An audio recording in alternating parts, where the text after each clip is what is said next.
Jesus talked about the parable of the talents, and he entrusts different levels of gifting to different people, and then he holds us accountable for what we do with those. So we're going to stand before him. Scripture says we'll stand before the judgment seat of Christ and give an account for all that we have done. And it's like the owner who says to the money manager, okay, this is my money, now tell me what you did with it. How did you invest it? How did those investments pay off or not? And you're responsible for that. And this is how we're supposed to live, with a sense of accountability, with a sense of stewarding.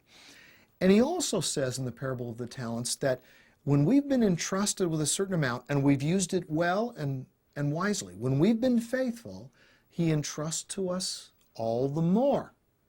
He who has been faithful in little will be entrusted with much.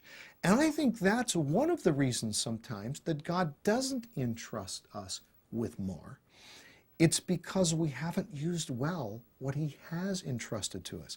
And I know some people who are thinking, why am I always short on money? It just doesn't seem like there's ever enough. And then if they've come to me for counsel, I'll say, well, tell me about your giving. Giving? Are you kidding? We can't afford to give.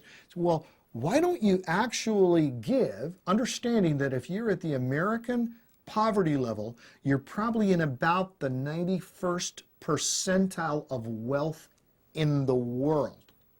Okay? Now put that in perspective.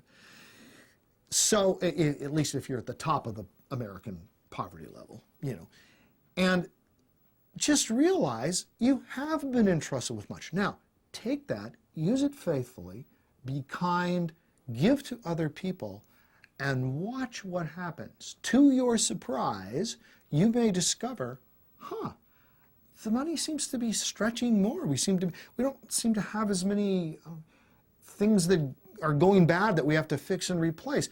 Well, maybe it's because now you're being faithful with a little, and God is entrusting you with more.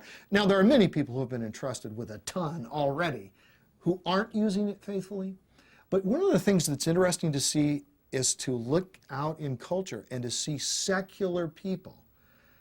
Bill Gates, Warren Buffett, Stephen King. One of the finest articles on giving that I have ever read was written by Stephen King. And these people are capturing this sense of the joy of giving. Bill Gates and Warren Buffett, as two of the wealthiest men in the world, they're like little kids. I mean, I've seen them in a couple of programs where they're talking about how excited they are about giving. And I heard Warren Buffett say, all these years I wondered why I was able to make. What was the purpose of making all these billions of dollars? Now I know. It was so I could have the joy of giving it away. If secular people are getting that excited about giving, which is a very biblical Christian concept centered in the grace of Jesus, the greatest giver of all time, how much more should we as Christians catch the flavor and the joy of giving? It's very sad that I know Christians who have never experienced that joy.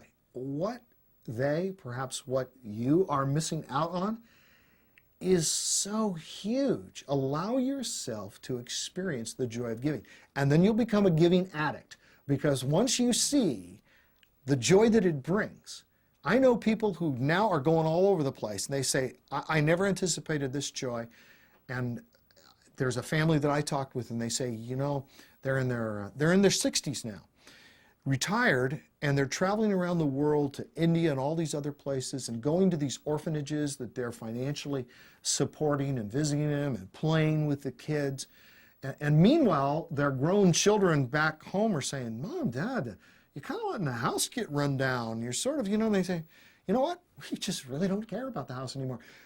We love what's happening in that orphanage in India. That's what we're getting excited about.